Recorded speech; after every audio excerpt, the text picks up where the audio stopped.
Thank you to Epic Games for sponsoring this video. Star Wars is now in LEGO Fortnite, adding lightsabers, rebels and Imperials to the survival crafting genre. But before we deep dive into that, give me 20 seconds to bring everyone up to speed with the core gameplay. Create a world and invite your friends. Start a village, survive the night. Collect resources and recruit villagers for free labor. Upgrade your crafting tools in village to unlock better resources. More people means more free labor. Adopt animals, build vehicles, and explore the vast open world. So, what's new in this update? Let me break it down. We've got the new LEGO Pass, a rebel village to upgrade, Imperial Bunkers plus a crash star destroyer, new weapons including the Wookiee bowcaster and thermal detonator, as well as new buildings, decorations, and resources. The LEGO Pass has a 3-track and a premium track costing 1400 V-Bucks. Each track has 11 tiers, which you can progress through by earning studs from completing quests in both survival and sandbox modes. When you buy the LEGO Pass, you instantly receive the Chewbacca outfit, and if you upgrade later on in the event, you won't lose any progress. And I need to stress that anything you purchase or unlock from this event will permanently remain in your lockers and worlds. Oh, and you can also fast track the pass if you're feeling a bit impatient, I guess. The first time you load into your world, you'll be able to watch a burning Star Destroyer rift through the stratosphere, battle over your head and crash in the far distance. I can't lie, this was actually really cool and immediately immersive. Your first job is to find the Rebel Cave. Mine was only 100 meters from my main village, but maybe I just got lucky.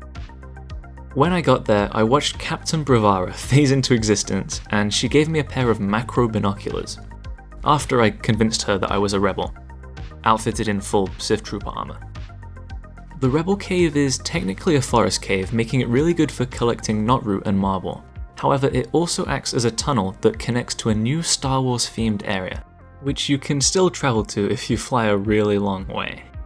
Having travelled through the cave, I used my macro binoculars to find the Rebel village, which was in desperate need of some renovations.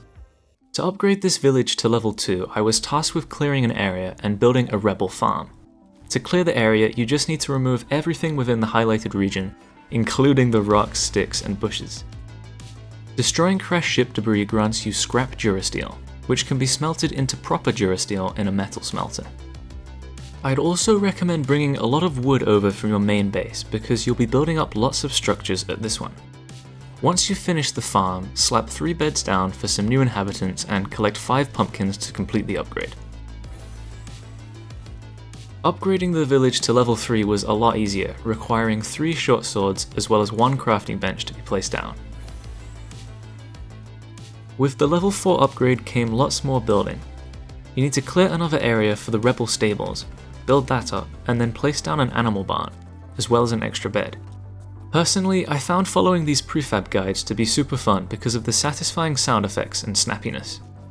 To complete this structure, you'll need some plastoid, a new resource. I found that destroying the decorations around the base was the easiest way to get this, and the rebels didn't seem to mind. This is also another way to get durasteel. With another level down, the next required vanquishing 10 stormtroopers and collecting 20 plastoid.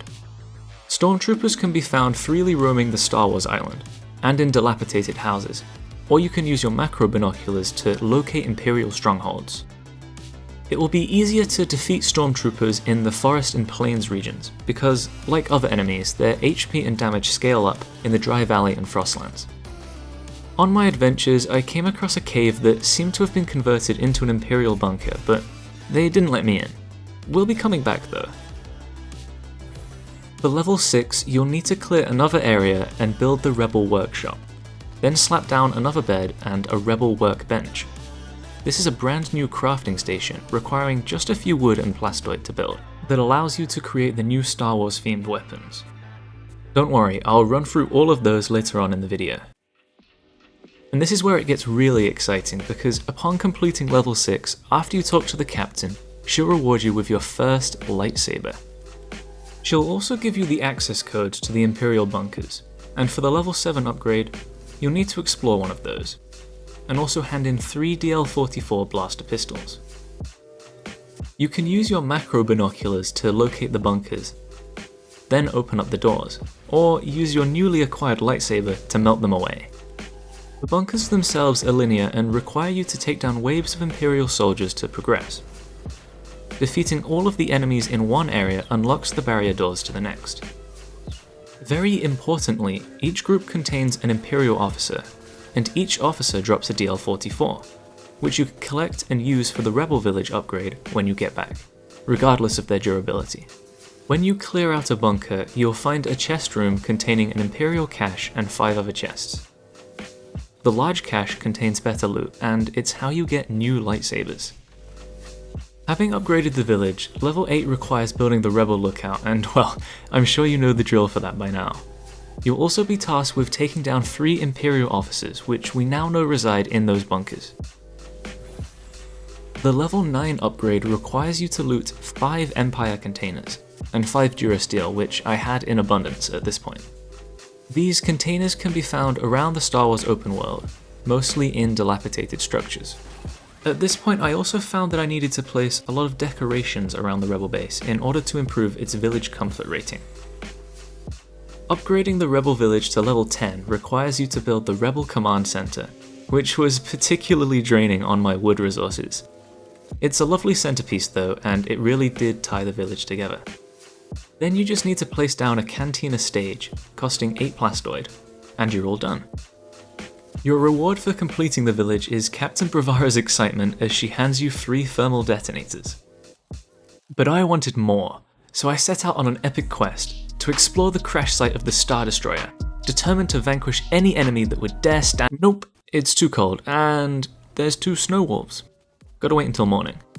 In the morning, I explored the crashed destroyer, but I only found a couple snowtroopers and a few chests. But hey, it looks really cool, and I did get that bread. So let's go through these new weapons in the Rebel workbench. The blasters require the new materials, cut gems, and a power cell. Thermal detonators need 2 Durasteel and a blast core, and if you've lost your binos, you can craft a new pair using these resources. The E11 is Stormtrooper Standard Issue, which means it shoots fast but doesn't really pack a punch. The DL-44 is slower firing, but higher damage. The bowcaster is very powerful and does splash damage. I have this funny clip of me crafting my first one, and then immediately obliterating this poor pig. The blasters can do critical damage, and they don't require ammo, but they do get used up and break pretty fast. The thermal detonator is essentially a more powerful dynamite, but you'll still need a few to take down stronger enemies. Lightsabers are interesting because they can't be destroyed. Once their durability hits 0, they just need 10 minutes to recharge, so if you have a bunch, you can cycle through them. Lightsabers also come in red and green varieties. For example, after clearing this lava cave bunker, I found a green lightsaber in the cache. I'm pretty sure the loot pool is random though. And with friendly damage set to on, you can have some serious fun with your friends doing lightsaber battles. My friend and I had a go, and I obviously won. Yeah, I lost. Then we had a go at designing a little vehicle, fashioning a recreation of Luke's Landspeeder from A New Hope. It wasn't the most advanced build ever, but we got a lot of the details down, and it doesn't even need fuel, because it skates along the ground using suspension bricks and boosters. After about 5 hours of survival gameplay, I had made it this far through the LEGO Pass, and I wanted to have a go at building the Mos Eisley homestead, but I realised it needed a lot of a new material called sandstone. At first, I thought that this now dropped from rocks in the dry valley, but you actually craft it using granite and sand in a stone breaker. Sandstone is also needed to make most of the new decorations from the pass. This update might feel like a limited time event, but everything is here to stay. So if you're a Star Wars fan like me, why not jump in and check out all of these awesome new additions to the game.